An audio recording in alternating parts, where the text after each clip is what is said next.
chefe de gabinete da Prefeitura de Mirassol, Renato Scocchi, está aqui no nosso estúdio para responder à acusação do vereador Júlio Salomão, do PL, que diz ter recebido uma ameaça de perder o seu mandato por infidelidade partidária. Primeiramente, Renato, meu boa noite para você. Obrigado por se disponibilizar a falar com os nossos internautas. Bom, Gustavo, muito boa noite, Odair, Giovanni. É sempre um prazer retornar aqui para poder esclarecer algumas inverdades. Bem, antes do Renato responder à acusação propriamente dita, vamos mostrar a acusação, né? Ontem, então, o vereador Júlio Salomão esteve aqui no jornal TS Notícias. Ele havia gravado um vídeo divulgado nas suas redes sociais que foi ameaçado ao final da sessão da Câmara de segunda-feira de perder o seu mandato pela sua atuação na fiscalização dos problemas de Mirassol. E no vídeo ele não dá nomes, né? Não diz quem seria o representante do executivo que o teria ameaçado. Mas aqui no jornal TS Notícias ele disse que foi o Renato Scocchi, o chefe de gabinete. Vamos acompanhar. E ao sair da sessão da Câmara, o chefe de gabinete, que é uma pessoa que conheço de longa data, fui cumprimentá-lo, e ele me falou que era para eu arrumar o meu paletó, que em 2 meses estaria o meu suplente assumindo a nossa cadeira. Chefe de gabinete, Renato Scocchi. O Renato Scocchi. E aí foi o que eu falei. Eu falei que a política a gente debate, não é? Mostrando o que nós estamos fazendo. Eu acredito que se há uma oposição inteligente, porque em momento algum nós estamos nos colocando para benefício próprio, é porque nós queremos que na cidade, né, tenhamos uma prefeitura efetiva e não uma prefeitura omissa. A resposta, como a base deve rebater, como o executivo deve rebater, é com projetos, é trazendo resolução para a população, é trazendo soluções, e nós sempre propusemos soluções. E isso é o que achei muito estranho, achei um jogo completamente antidemocrático, né? Porque se nós vamos debater, se nós temos posturas diferentes, nós temos que debater no âmbito democrático e buscar sanar a situação para a população venezuelense. Tá aí, então ele cita seu nome, né, Renato, e você já me respondeu pelo WhatsApp dizendo que viria aqui ao programa e que desmentiria o vereador, que você afirma não ter sido verdade isso que ele relatou. Você confirma essa informação? Gustavo, igual o nobre vereador disse aí, isso muito me entristece vindo dele, né, porque é um conhecido, igual mesmo ele disse, de longa data meu, mas gente ruim é capaz de tudo, né, inclusive se passar por gente boa.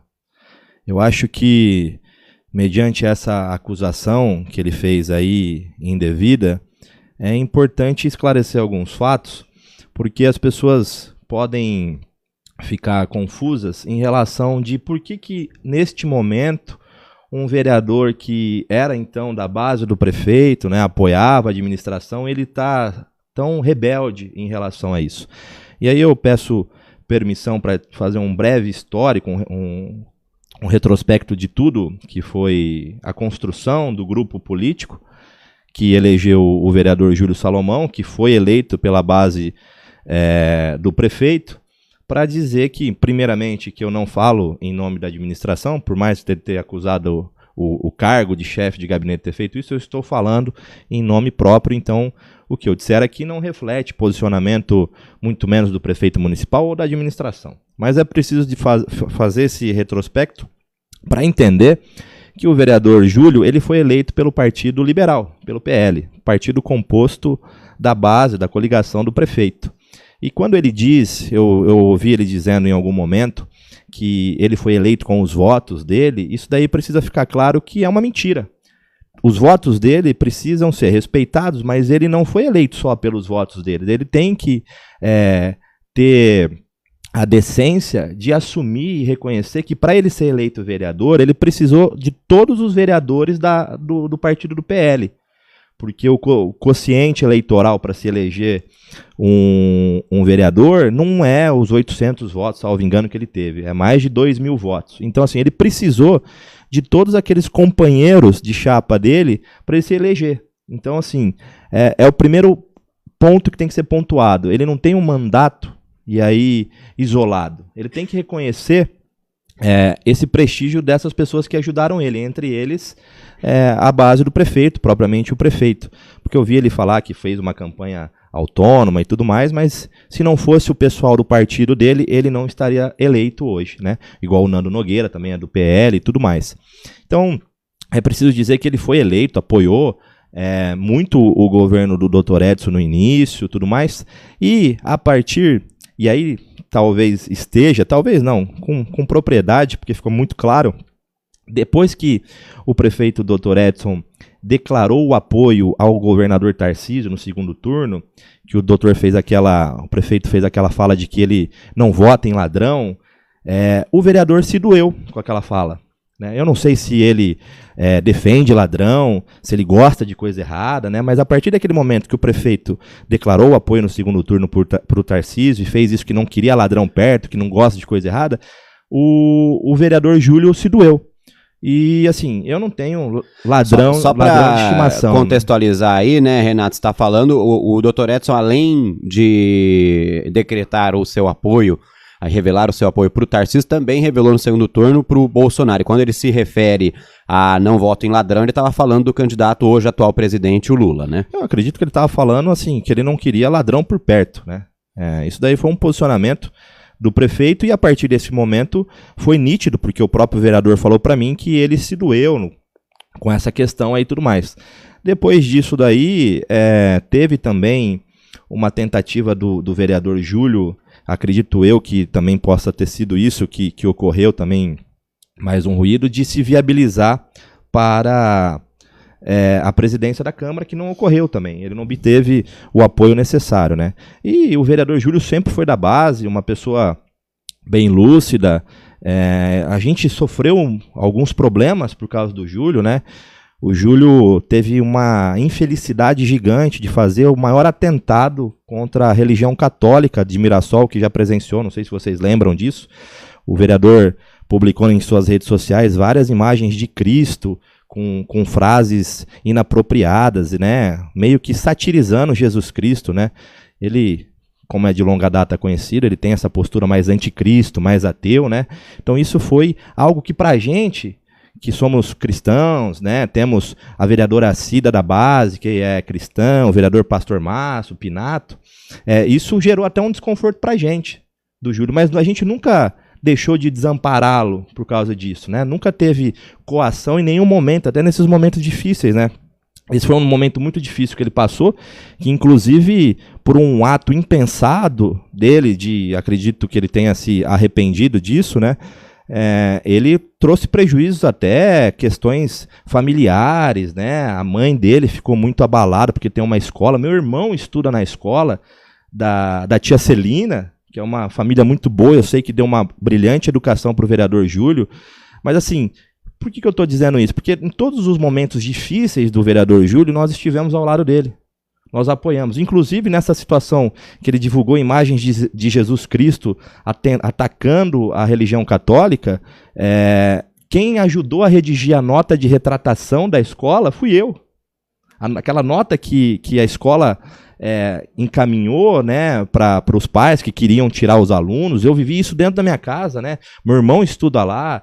Pais de alunos se mobilizando, porque onde já se viu um vereador se declarar anticristo, ateu, profanar a imagem de Jesus, assim. Então, assim, nesse momento a gente esteve do lado dele e não foi por isso que a gente simplesmente largou ele de lado. E isso que ele fala sobre essa questão de ter tido uma coação, isso é uma inverdade gigante. Aliás, deixa eu só te interromper, que ele fala claramente também ontem, né, só para mostrar, então aí você já responde. Uhum. Ele diz ontem na entrevista que foi, na opinião dele, uma tentativa de coação, o que teria acontecido após o término da sessão da Câmara Municipal de ontem. Vamos acompanhar.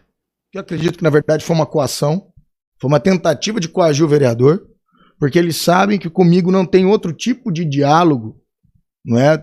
Não estou aqui dizendo que vai existir algo ilegal ou que chegue a favorecer ou beneficiar um vereador ou outro, não é isso que eu estou querendo dizer. Mas dessa maneira eles não conseguiriam meu apoio. Eles teriam meu apoio tocando os projetos que por 2 anos eu coloquei à disposição do Executivo. projeto de cooperativa, projeto da ETEC, não é? E diversos outros projetos com cultura, com educação, que é a minha área de atuação. Pois bem, como não conseguiram, acredito que estão tentando me coagir.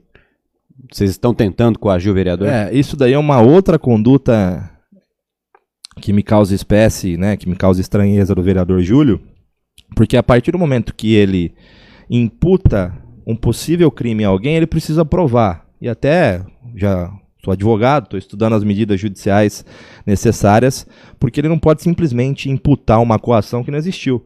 Até porque, graças a Deus, né, eu posso falar graças a Deus, diferente do vereador que eu acho que não acredita em Deus, eu estive ontem na sessão da Câmara, junto com a vereadora Cida Dias e com o vereador Daniel Soto, que estavam do meu lado, e viram que quem veio até a mim foi o vereador com essa fala. E o circuito de câmera da Câmara dos Vereadores comprova que quem veio até mim conversando, falando coisas que não vamos levar isso para o lado pessoal, e eu falei, não vamos levar política para o lado pessoal, foi o vereador. Então, assim, é muito estranho ele gravar um vídeo falando, fui procurado, o membro do executivo veio até mim. Pô, as imagens falam por si, tem a vereadora que estava lá, o Daniel, que pode comprovar isso. Então, assim, aí respondendo, não existiu coação nenhuma, eu não falo em nome do PL, eu não faço do Partido Liberal, que é do vereador Júlio, eu não faço parte da diretoria do PL, o PL é comandado pelo vice-prefeito, pelo Beto Feres, nosso vice-prefeito, eu não sou nenhum influente dentro do PL e não tenho poder para poder caçar mandato de ninguém. Isso daí é uma questão que ele tem que resolver com o partido. Se o partido acha que ele cometeu alguma infração ética, ele tem que se explicar para o partido na justiça. Eles que vão resolver. Não é o chefe de gabinete, não é o prefeito, não é ninguém que vai dizer se ele perderá ou não o mandato. Então você percebe aí um pouco de musculatura política, de conhecimento político do sistema eleitoral. Porque a gente não tem poder de caçar mandato de ninguém que foi eleito pelo povo, e o povo precisa de respeito nesse aspecto, lembrando que os votos dele só foi eleito com a ajuda dos outros companheiros de chapa, né? Bom, mais um trecho eu vou mostrar aí do vereador Júlio Salomão na entrevista de ontem para que o Renato possa responder, ele dizendo sobre alguns projetos que ele propôs para o executivo e que não foram executados, né? Ele diz lá nesse trecho que quer que o executivo trabalhe. O que eu quero é que o executivo trabalhe. Não tocou nossos projetos, quanto a cooperativa no município, quanto a ETEC na FEM, coagiram o diretor da ETEC, que teve uma fala no final de semana junto dos pais, junto de mim na ETEC, depois chegou segunda-feira na sessão, teve uma fala completamente diferente. Não imagino o que ocorreu no gabinete. Isso tem que ser dito para a população. Isso tem que ser dito. Porque o trabalho do vereador é fiscalizar. E eles não vão barrar meu trabalho. Podem vir com qualquer situação. Não será barrado meu trabalho nessa cidade. Bom, aí nesse trecho, né, Renato, tem uma parte importante que ele fala do diretor da ETEC de Mirassol, Itamar, que foi até uma das sessões da Câmara deste ano para falar da questão do transporte para os alunos da ETEC. E ele diz que o Itamar teve uma fala antes, nos bastidores, e depois, quando foi para a tribuna, uma outra fala, depois que ele teria se reunido com vocês no gabinete. Essa questão dos projetos citados aí pelo vereador, começar pelo da cooperativa. Cooperativa é uma ideia muito boa que ele propôs para o prefeito. E o prefeito autorizou que se fizesse um estudo de um projeto, porque precisa se criar uma cooperativa de catadores aqui em Mirassol para que se utilize um local. E aí o prefeito até disponibilizou um local, orçamos o barracão, ficaria em R$2 milhões para fazer um barracão aproximadamente, para se colocar reciclados ali, para essa cooperativa avançar. Só que aí, essa cooperativa precisa ser formada, existe uma personalidade jurídica que precisa ser criada, não é da noite para o dia você estala o dedo e está lá a cooperativa e o barracão. Então não é bem isso, o projeto do barracão da cooperativa está em andamento. Está disponibilizado ali no departamento de obras, todo mundo pode ficar sabendo. Na questão da ETEC, eu não posso ser leviano, né, e falar pelo professor Itamar. O professor Itamar esteve com a gente reunido em São Paulo, inclusive com o vereador Júlio Salomão. Nós fomos para São Paulo, conversamos com a professora Laura, que era então, não sei ainda se é a responsável pelo Centro Paula Souza, e saímos de lá acordado que faríamos um esforço mútuo para a ETEC ter uma ampliação no município, como de fato teve, ampliou-se salas de aula. Agora, essa questão que ele falou da FEM para a ETEC, é importante dizer que a FEM foi disponibilizada para a ETEC, veio o pessoal da ETEC aqui, os engenheiros, fizeram todas as anotações e nós estamos esperando a ETEC enviar o projeto, porque o prédio não é adaptado. A FEM, eu estudei na FEM, eu não sei se você, Gustavo, estudou na FEM. Não. O prédio da FEM é muito antigo, então ele não tem acessibilidade, então precisaria se fazer uma reforma, e a gente não tem esse projeto. A gente pediu para o Centro Paula Souza, o prefeito disse, por favor, então, vocês querem um prédio? Encaminhem um projeto básico de acessibilidade para que a gente possa disponibilizar o prédio, porque a gente simplesmente não pode colocar lá o prédio sem acessibilidade. E aí, isso foi ano passado, julho, se eu não me engano, junho ou julho do ano passado, e a gente está esperando o projeto até hoje da ETEC, para a ETEC poder ter a destinação junto com a FEM. Um último trecho que eu vou mostrar da entrevista de ontem do vereador Júlio Salomão aqui no Jornal TS Notícias, é o que ele afirma que o ano que vem, quando ele puder, ele vai sair do PL. Não acredito, obviamente, por ter essa condução atual do partido ao bolsonarismo, né? Então não é esse o campo ideológico do qual eu faço parte. Isso sempre foi nítido. Acho que desde a nossa primeira entrevista que tive na TS Rádio, nós já falamos sobre isso, não é? Inclusive, esse pessoal da prefeitura que agora veio para cima de mim sabem disso, a população sabe disso, e nunca foi impeditivo para trabalharmos juntos. E no momento que eu estou cobrando, aí é um impeditivo, percebe? Então, assim, não funciona, não bate, esse discurso não cola. Não cola, né? Então, não vou continuar no PL, na janela partidária, a gente vai rever essa situação. Bom, Renato, você já disse aqui que não disse o que o vereador afirma que você disse, de ter afirmado que tentaria a cassação do seu mandato por infidelidade partidária. O que exatamente aconteceu na sessão de ontem? Você chegou a conversar, na sessão de segunda-feira da Câmara Municipal, você chegou a conversar com o vereador Júlio? No final da sessão, como eu disse anteriormente, Gustavo, a vereadora Cida, junto com o vereador Daniel, estavam conversando comigo ali próximo a um veículo, e o vereador Júlio estava mais para cima, próximo à esquina, e ele desceu até mim, dizendo, não vamos levar para o lado pessoal, é isso que vocês vão fazer, é maldade. Eu, cara, fazer o quê, né? Porque no passado já existia essa conversa de que, ele tá no PL, que inclusive foi resultante pela campanha que ele fez pro PT aqui e tudo mais. O pessoal meio que, não por nós, o pessoal da cidade falava, ele tá no PL, que é do presidente X, e agora ele tá pedindo apoio pro outro presidente. E aí já tinha essa conversa no passado, e o próprio vereador veio até o gabinete, conversou com o prefeito, ouviu do prefeito, da gente ali, gente, não queremos nada, isso é da base, a gente não tem nada disso daí. E agora essa história se ressurgiu, eu acho que ele precisava de um fato político, né, para conseguir uma lacração aí, né, até usou essa palavra coação, né, imputando um possível crime falsamente, que talvez ele deveria ter conhecimento de saber que você não pode simplesmente sair falando que alguém te coagiu, te ameaçou, que isso é um crime contra a honra, e foi isso que aconteceu. Eu não entendi a discrepância na fala dele, mas tocamos. Para mim, tudo continua igual. Se a gente perguntar para a vereadora Cida, para o vereador Daniel, que estão próximos, eles vão confirmar o que você está dizendo. Tranquilamente, e as filmagens, eu acho que eu requisitei as filmagens para a Câmara, que eles vão para a Câmara, né? Requisitei as filmagens da câmera para a Câmara, para poder mostrar que ele que veio até mim, eu estava quieto no meu canto, e estou tranquilo em relação a isso. Nesse caso, você como advogado também pode explicar para a gente de uma forma técnica o que configuraria essa infidelidade partidária? Aí falando como advogado, a infidelidade partidária ela tem que ser apurada dentro de algum regimento interno do partido ou de um código de ética para ver se as condutas que o vereador está tomando estão de acordo com as condutas do partido que ele tem o mandato. Porque o vereador, ele não tem um mandato da cadeira, quem tem é o partido. certo? Isso é importante explicar para as pessoas. Quando você vota no vereador, você está votando em toda uma chapa que vai ter um número exato de votos e vai ter uma cadeira, um direito a uma cadeira. E aí o representante mais bem votado é o que assume a cadeira. Para te falar qual o tipo de infração ética que ele pode ter cometido, isso daí tem que partir do próprio órgão partidário. Não é uma pessoa externa que pode simplesmente fazer uma denúncia acusando ele. Então, assim, precisa ter conhecimento do regimento interno, do código de ética e o próprio partido se movimentar.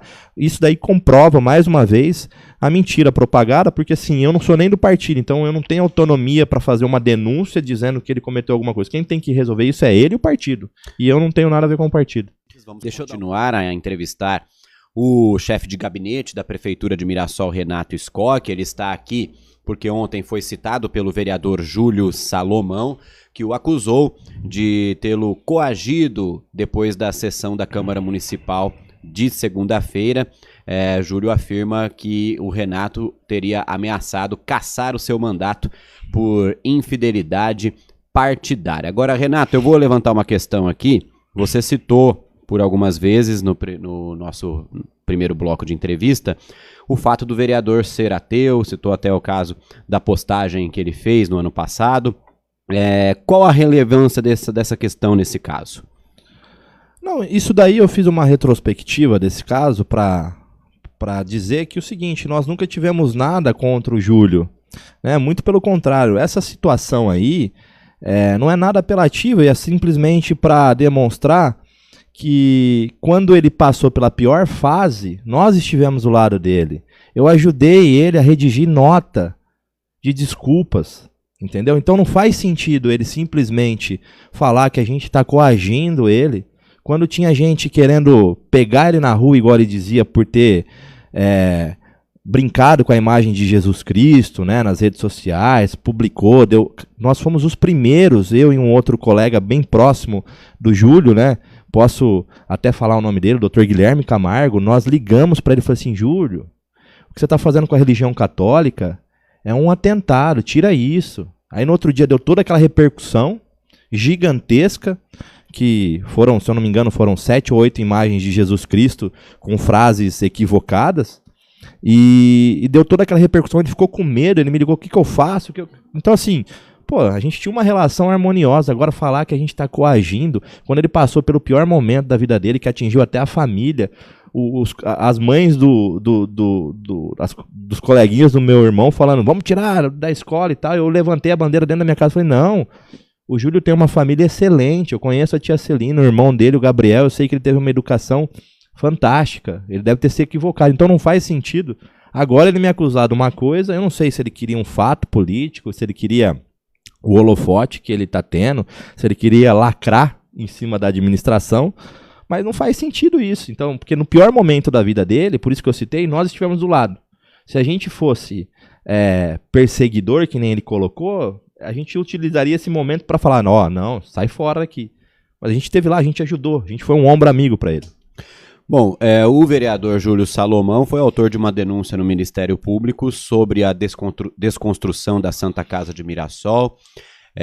Ele afirma nessa denúncia que o recolhimento lá dos destroços foi feito de forma inadequada, próximo ao córrego Piedade, né? O que você pode dizer sobre essa denúncia? Ô, Gustavo, isso é muito interessante porque assim, as pessoas precisam parar de acreditar em tudo que as pessoas políticas ali falam contra a administração e precisam ir até a informação. O gabinete do prefeito está aberto 100% do tempo para a população. Aquele gabinete não é do prefeito. O doutor Edson fala que aquele gabinete é do povo.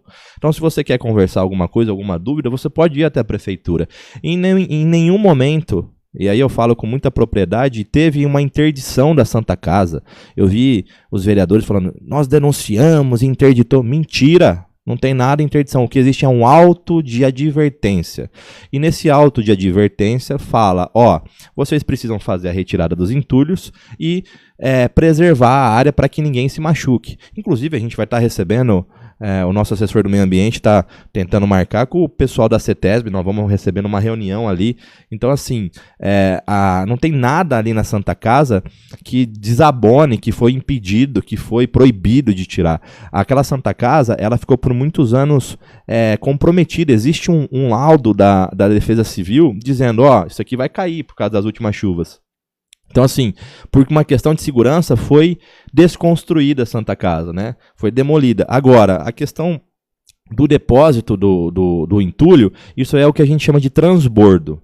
Você pode tirar de um local, colocar para o outro e depois dar a destinação. Então, assim, ao lado do córrego Piedade, que ele citou, é um espaço que existe, que ali tem uma erosão muito grande, que foi transportado uma parte do entulho para lá, para poder futuramente ser utilizado na erosão. Não chegou a ser usado, uma porção bem pequena ali, tá?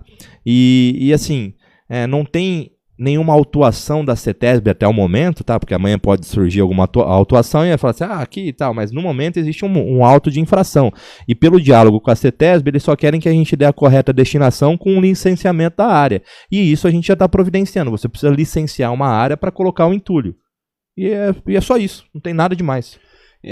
Com relação ao que ele disse na sessão da Câmara da semana passada, ainda sobre este assunto, de que o projeto original, o primeiro projeto, não previa a demolição total do prédio da Santa Casa. Por que esse projeto original não foi seguido? Isso daí é um outro invencionismo. Existe um anteprojeto que dois colegas empresários, igual ele citou, se propuseram a fazer um anteprojeto, era um desenho, não é um projeto executivo. O projeto executivo ele é composto por várias pranchas, que são aquelas folhas grandes com detalhamento do projeto. O que foi feito pelo arquiteto foi uma ideia do que poderia ser.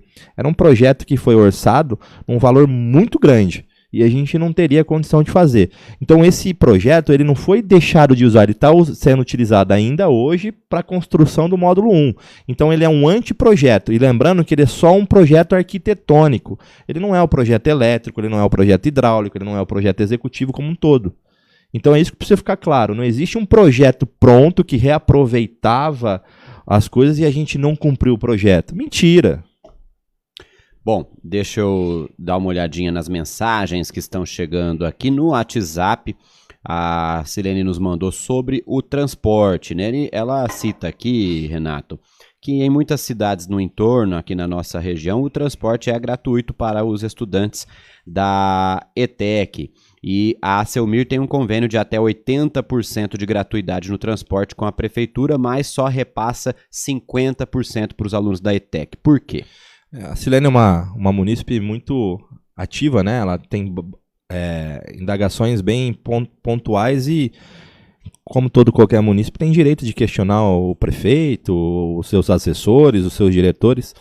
Essa questão da ETEC aí, a verdade é o seguinte, a gente ouviu dizer que existiria um convênio com a ETEC para o transporte. Eu quero dizer aqui que se alguém tiver esse convênio para o transporte exclusivo da ETEC, que apresente ali no gabinete para o prefeito, para a gente que está ali, porque a gente não sabe desse convênio para o transporte. O que existe é um convênio com o Estado, com a Secretaria do Estado, de Educação, que não tem nada a ver com a ETEC, para transportar todos os alunos da rede estadual, que isso já está sendo feito pelo Estado. E aí a questão dos 50%, a forma que foi encontrada para o prefeito contemplar esses alunos foi dar o mesmo tratamento para aqueles alunos que vão para o município. E essa lei é desde 2010. Então não foi criação do Dr. Edson, também não foi criação dos prefeitos que passaram, mas foi em 2010 que criou-se essa lei e que deu esses 50% até 80%. Por que 50%? Porque os alunos de Rio Preto já recebem há muitos anos esse auxílio de 50%. Então, o prefeito Dr. Edson, ele mudou a lei para incluir os alunos da ETEC que não estavam contemplados por essa lei e trouxe um tratamento igual. Então, se os alunos de Rio Preto, que vão para Rio Preto, recebem 50%, ele, por força da lei, ele precisa dar os mesmos 50% para os alunos aqui de Mirassol. É isso. Não é possível ter a gratuidade total para esses alunos. Essa gratuidade, ela não tem pela lei, ela não pode ser contemplada porque é até 80%. E aí você vai me perguntar, mas Renato, por que não pode aumentar esse valor? Porque assim, o prefeito faz a dotação orçamentária para o ano. Não estava previsto esses 80%, nem mesmo essa inclusão dos alunos atuais. Então teve que ser feito um rearranjo orçamentário para cumprir a decisão do prefeito Dr. Edson, que pediu para dar atenção para os alunos da ETEC.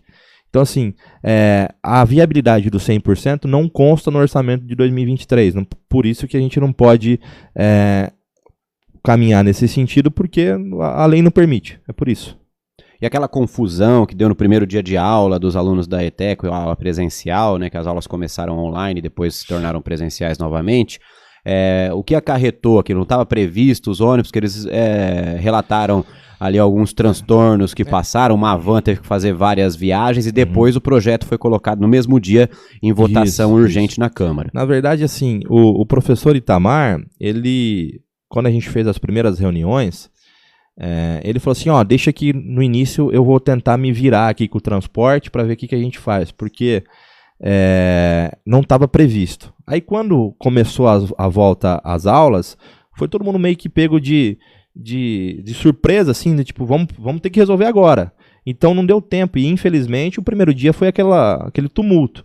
Mas a gente já correu, conversamos com a associação, com a Selmir, né, do presidente Nestor, Dr. Nestor, e prontamente já conseguimos passar o projeto com o apoio dos vereadores, passamos aquele projeto na Câmara, em regime de urgência, e conseguimos colocar, e o ônibus começou a rodar.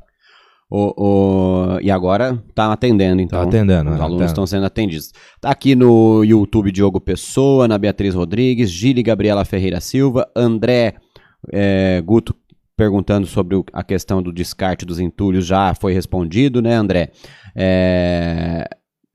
Kiko Cavalcante, Andressa De Lázari Baldissera. Ela faz uma pergunta aqui, Renato, sobre buracos, né? Ela cita um lugar em específico, que inclusive eu vi uma foto sua na rede social tirando foto desse buraco.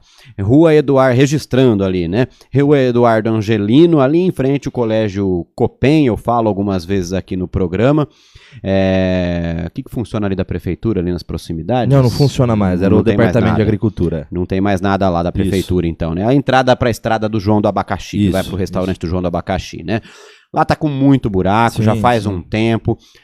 Depois que você fez aquela foto, deu uma chuva danada e abriu-se uma cratera, a Sanesol foi lá e fechou o buraco. O que está acontecendo com os buracos da cidade? Vocês anunciaram o maior recap da história. Esse recap vai acontecer?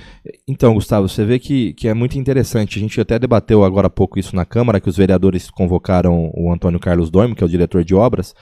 O Dr. Edson, desde o primeiro momento das fortes chuvas, ele se programou para realizar o maior programa de benefício asfáltico da cidade. Porque não é só recap, né? Tem recap, pavimentação, tapa-buraco, que são modalidades diferentes.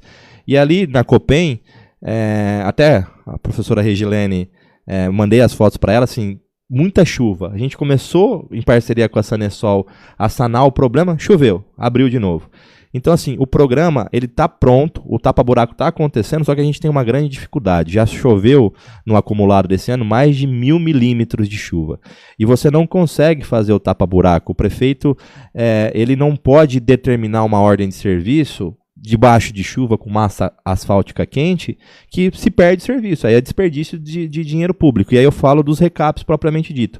O Dr. Edson colocou praticamente no programa 60% da cidade será recapeada. Foi um das principais coisas que o prefeito Dr. Edson pugnou para esse ano. Então só esse ano a gente vai ter quase 20 milhões de recap a pedido do prefeito. E assim, aquela foto que a gente estava mapeando as ruas, porque são vários convênios e alguns com recursos próprios. Aí o prefeito pediu gentilmente para que os diretores, né, dos serviços municipais ou de obras acompanhassem para ver se as ruas de fato precisariam de tapa-buraco ou de recap ou de pavimentação, para não ter nenhum tipo de erro, no sentido de que uma rua que poderia ser rapidamente atendida com tapa-buraco tivesse que esperar o recap. E ali não é que se estava fazendo a planilha foi elaborada pelos engenheiros da prefeitura. Eles fazem a elaboração por satélite e tal, e logicamente que um olhar no local, mais clínico, pode definir o que pode e o que não pode ser melhor para o momento. Vitor Alves aqui elogiando a gestão do Dr. Edson. Adriano Nascimento tá querendo um espaço lá no gabinete para falar com o pessoal do abaixo assinado, viu, o Renato? Porque você disse aí que o gabinete está aberto para a população. O Adriano Nascimento, ele já teve algumas outras vezes lá. O Dr. Edson é uma pessoa extremamente diplomática. Ele já recebeu o deputado João Paulo Rilo, né? Foi muito bem recebido. O Adriano esteve ali no gabinete, então o Adriano é uma pessoa que não pode reclamar que não foi atendido no gabinete.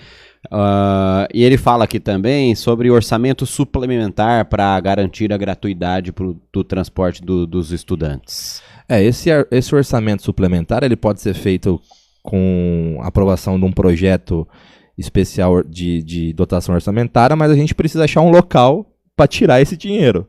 Porque o orçamento ele é construído em cima de pontos com cada valor específico. Então, assim, para você suplementar o transporte, o prefeito precisa encontrar, junto com o seu diretor de contabilidade, um local de onde tirar. O cobertor é curto. Bom, aqui no Facebook, a Andressa só disse ali, o Renato, que depois que a Sanesol e a prefeitura foram lá e arrumaram, abriu-se mais um pouquinho por causa das chuvas, sim, né? E se sim. não for feito logo ali o serviço... Aquela rua, viu, Andressa, é a Angelim, não é? Eduardo Angelim. Eduardo Angelim, e a subindo, ela vai ser inteira recapeada. Inclusive as avenidas ali que vai para Jaci e sobe, aquela avenida Vitório Bacana, né? Sim. Será inteiramente recapeada. Então, assim, um pouquinho de paciência, o prefeito está muito empenhado em começar isso, mas as chuvas ainda estão castigando um pouco. E só fazendo um adendo do transporte, eu não sei se você ia perguntar isso, você até tinha comentado comigo, do transporte público sem ser para os estudantes. Sim, é uma pergunta do próprio Adriano Nascimento aqui.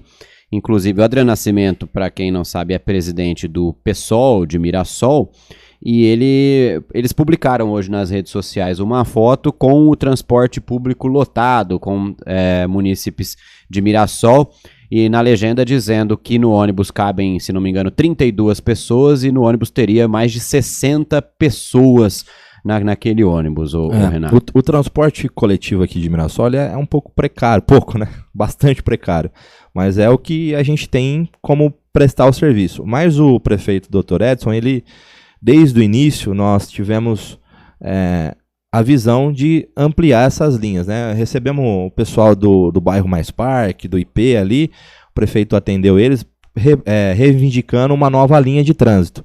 Em 2021, nós estávamos engessados por causa da pandemia, então você não podia comprar ônibus, você não podia fazer aumento de gasto em 2021.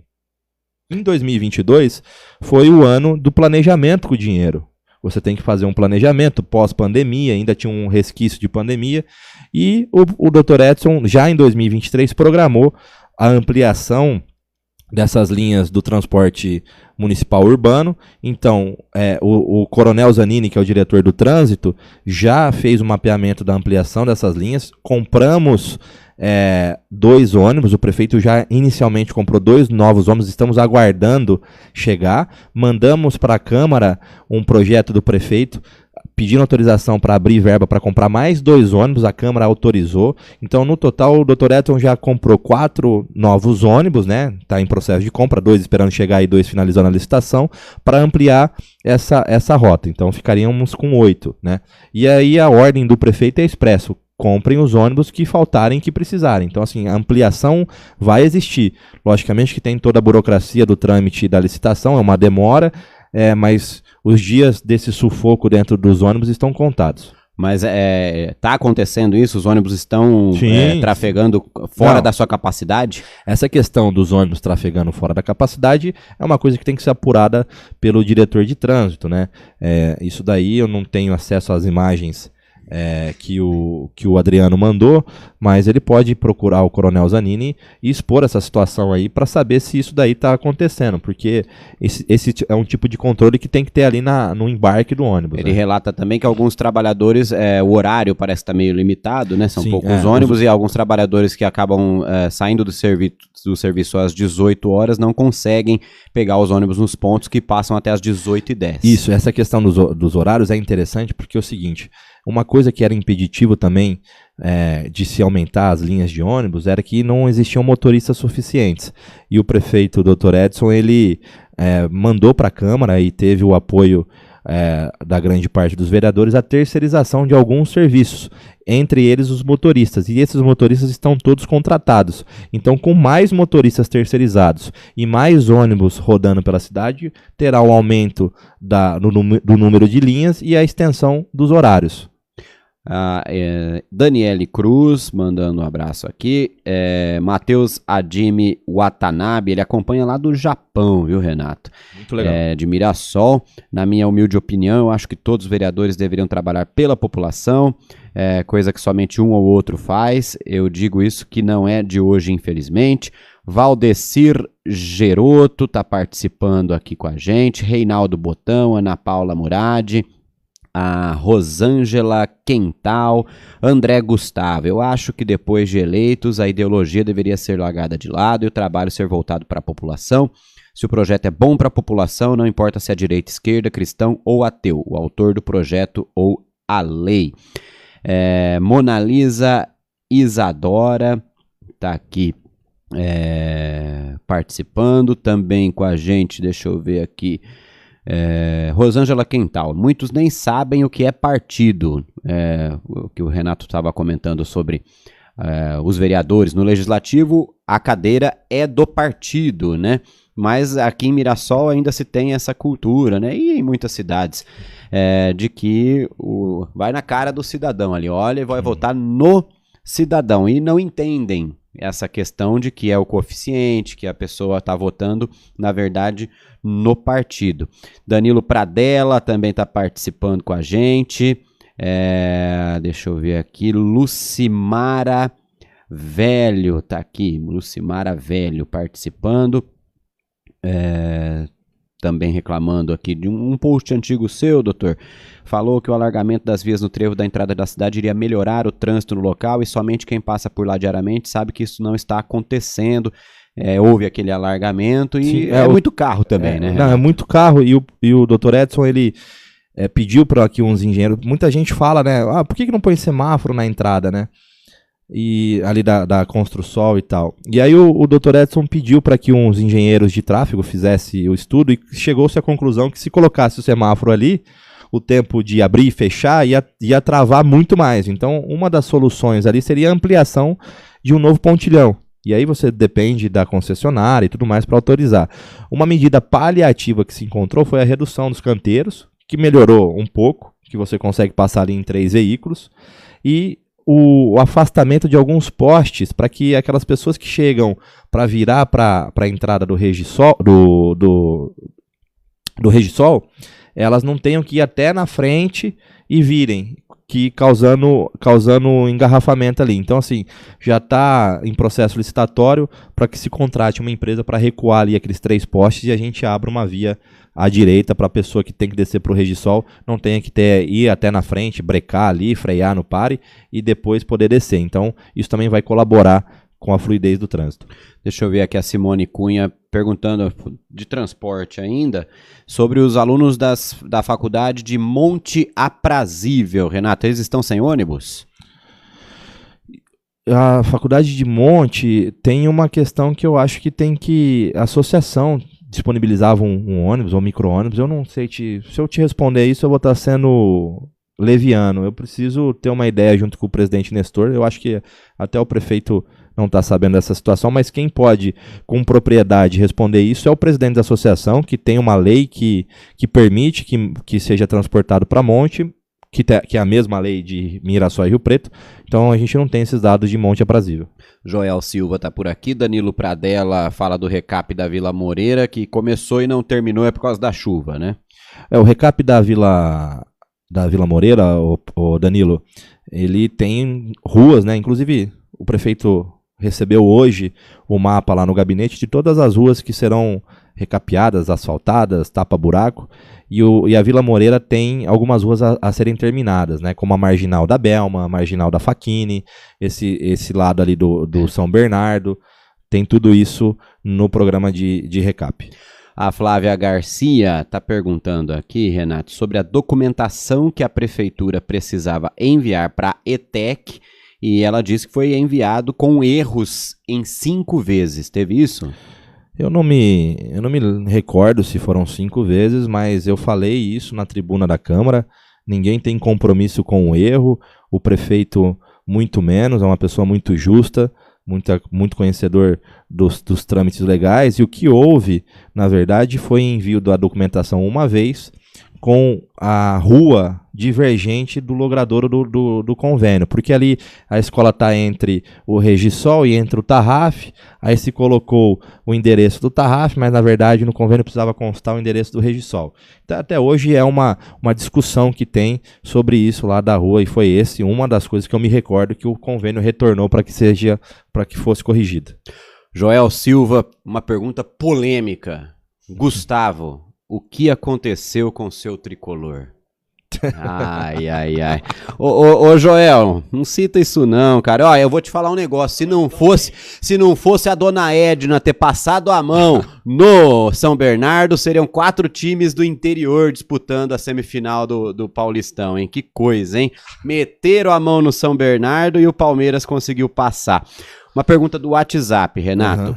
O Sensei André pergunta sobre o projeto Educando com Karatê Do, que ele diz aqui, estão sem apoio da prefeitura, 150 crianças que praticam esporte recebem educação e disciplina no período noturno, projeto existente em 9 cidades da região, e Mirassol a única cidade que não está apoiando o projeto. O Sensei André, eu tive lá com eles, né, a pedido do prefeito Dr. Edson para conhecer mais aprofundado o projeto. O Sensei André é uma pessoa muito, muito lúcida, a gente sempre mantém contato.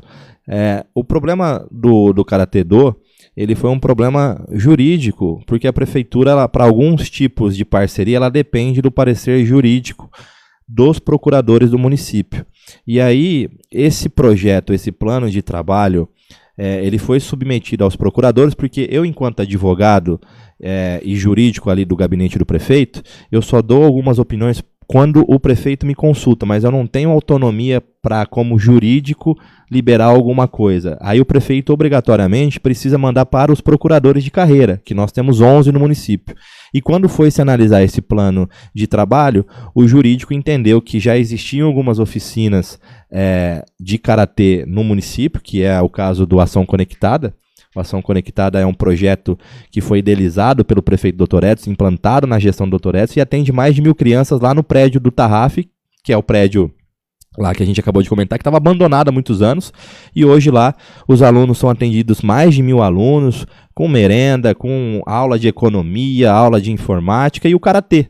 E então, por ter lá no projeto esse atendimento que a gente vem realizando ali, o prefeito junto com os seus diretores, o jurídico entendeu que não havia possibilidade de ajustar esse plano de trabalho. Então, assim, o prefeito, ele não é um rei, ele não pode tudo, ele responde no CPF por algumas coisas, né? Então, o dia que o Dr. Edson deixar de ser prefeito, pode ser que ele responda algumas coisas no CPF, então tem que ser feito tudo dentro da legalidade. E aí não passou pelo crivo do jurídico. Eu expliquei isso pessoalmente para os vereadores que me perguntaram, o Nando Nogueira, expliquei também para o Sensei André, mas assim, não é uma vontade do prefeito, né? O jurídico entendeu, por existir já essas aulas de karatê sendo pagas dentro do projeto que atende 1.000 crianças lá no Tarraf, que inclusive era um projeto que era feito por uma empresa terceirizada na gestão passada, né?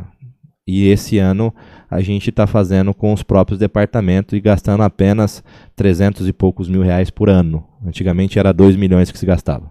O Thiago Inácio fala sobre a iluminação pública, a troca de lâmpadas ainda continua lenta, mesmo com a troca da empresa, que agora é a Luz Forte, né Renato? O que está acontecendo? A iluminação pública, Gustavo, é uma questão também que a gente precisa ser compreensível. Eu sei que é difícil na minha rua, eu moro ali no no Flamboyant, na minha rua tem uma lâmpada queimada, e nem só porque eu sou assessor do prefeito que a gente tem alguns privilégios. Minha lâmpada está lá, eu estou esperando ser trocada também. O problema da iluminação, né, no final do ano passado, o prefeito pediu para que, eram os últimos dias de contrato da Mazuca, né, daquela antiga empresa, pediu para que a gente se intensificasse pela madrugada fazendo o parque elétrico. O grande problema é que o parque elétrico ele se defasou muito. Então, a empresa que assumiu agora, ela está atuando pontualmente dentro do esperado. Ela faz por mês mais de 500 pontos, acima daquilo que está no contrato dela. No primeiro mês ela chegou a fazer praticamente 1.000 pontos. Só que o parque elétrico, todo mês ele queima na média de 400 pontos. Então arruma 500, queima sempre, 400. Sempre tem o déficit. Então assim, para equalizar isso, você leva um tempo. Lembrando que a empresa assumiu praticamente em janeiro. Então assim, vai alguns meses para a conta equilibrar. Eu sei que é uma situação difícil, não tem justificativa que afague os corações em relação a isso, mas o prefeito está em cima disso, cobrando que a empresa tenha mais agilidade, se for o caso, coloque outra equipe junto para atender o prazo. O André Gustavo, a gente vê uma proximidade aí do prefeito com o Sistema S, né? Ele está perguntando sobre a escola SESI, seria possível trazer para Mirassol? Essa ideia do prefeito foi junto com a presidente Gi, né, que foram até São Paulo, né, e eles estão tentando trazer aqui, capitaneados pelo prefeito, uma escola que a área seria a área a ser doada, aquela área atrás da escola Wilson Pascoal. Eu não sei se vocês sabem, ali no Alvorada, existe uma grande área atrás da escola Wilson Pascoal que ela está em desuso, é da prefeitura e está lá só criando mato. Então, assim, o prefeito, junto com a presidente Gisele, fizeram uma visita até São Paulo e se comprometeram, o prefeito, a doar essa área como doou. Então, assim, agora a gente está aguardando o projeto para o prefeito deliberar sobre a implantação do Sistema S aqui em Mirassol, que a gente já tem o Senac ali, né, que a gente já ajuda. O prefeito, inclusive, foi reconhecido pelo Senac ali como um dos prefeitos que mais ajuda o Sistema S. Última pergunta, Renato. Ana Paula Cunha, falando das mochilas que foram prometidas e ainda não entregues para as crianças das escolas. Ana Paula, o prefeito recebeu as mochilas, né, o departamento recebeu as mochilas hoje. Inclusive está nas redes sociais da prefeitura. E essas mochilas, elas vão ser entregues com os kits escolares. E uma determinação do prefeito Dr. Edson é que os kits escolares fossem segmentados para cada idade, porque não faz sentido você dar um kit escolar com caneta para uma criança do berçário, do maternal, né? Então, assim, os kits foram pensados para cada faixa etária pelo prefeito, pela diretora Luzia do departamento, e as mochilas já chegaram. Se vocês conferirem nas nossas redes sociais, já estão no departamento, a diretora postou. Agora nós estamos aguardando os kits, porque você não compra a mochila junto com os kits. Você compra a mochila e compra o kit depois. E a gente está esperando chegar, que é o problema do poder público, que tudo tem que ser licitado, tudo tem um tempo, tudo tem um procedimento que precisa ser feito, e aí, infelizmente, demora. Ana Paula Cunha perguntou também sobre o transporte dos alunos para Monte Aprazível, na Faculdade Dom Bosco. E o Nestor Laranja, que é o presidente da Associação dos Estudantes Universitários de Mirassol, ele respondeu aqui no nosso canal do YouTube, dizendo que os alunos que precisam do transporte para a Faculdade de Monte Aprazível, ele alega que não tem alunos suficientes para a contratação de um ônibus ou até mesmo uma van, e que por isso não tem transporte disponível para esses alunos, Nestor. Depois você manda pra gente aí quantos exatamente estão nessa situação, tá bom, Nestor? Obrigado pela sua participação. Renato, quase um podcast aqui com o chefe, podia chegar aí um lanchinho, né? O chefe de gabinete da prefeitura vem para dar entrevista para responder a uma acusação de um vereador e acaba tendo que responder também às solicitações, aí, as perguntas e as dúvidas dos munícipes que participam aqui nos comentários do Jornal TS Notícias. Renato, muito obrigado pela sua participação, pelos seus esclarecimentos aqui no Jornal TS Notícias e até a próxima. Gustavo, eu agradeço a oportunidade, peço desculpa para o pessoal que acompanhou, porque de fato nós nos alongamos um pouco Mas aí... Você vai ser candidato, Renato? Só para finalizar, né? Não, eu estou chefe de gabinete e sou um simples advogado com muito problema já, com o conselho da OAB para ajudar, jovem advocacia para poder atuar. Estou chefe de gabinete. O meu candidato de coração é o Dr. Edson. Tenho certeza que o nosso grupo também tem o mesmo pensamento e a prioridade é sempre do doutor. Voltando ao agradecimento, obrigado pela oportunidade. Espero ter esclarecido esse mal-entendido entre o vereador Júlio e eu. Aquelas dúvidas que as pessoas tiverem e quiserem entrar em contato, o gabinete do prefeito está lá, o prefeito recebe, é só agendar certinho, a gente recebe, não tem problema nenhum. E se tiver alguma dúvida, é só contar com a gente. Queria também, por fim, já que fui tão acusado de coação pelo vereador Júlio, queria dizer o último recado, se permitir, diretamente para o Júlio, que é de longa data um conhecido meu. Queria dizer, Júlio, que nós temos uma diferença entre nós. E nós carregamos essa diferença no nosso peito. Enquanto você tem uma tatuagem que significa no peito o desprezo pelas religiões, não acreditar em Deus, eu simplesmente carrego uma cruz de Cristo no peito. Talvez seja essa a diferença que tanto te incomoda. Obrigado, Gustavo.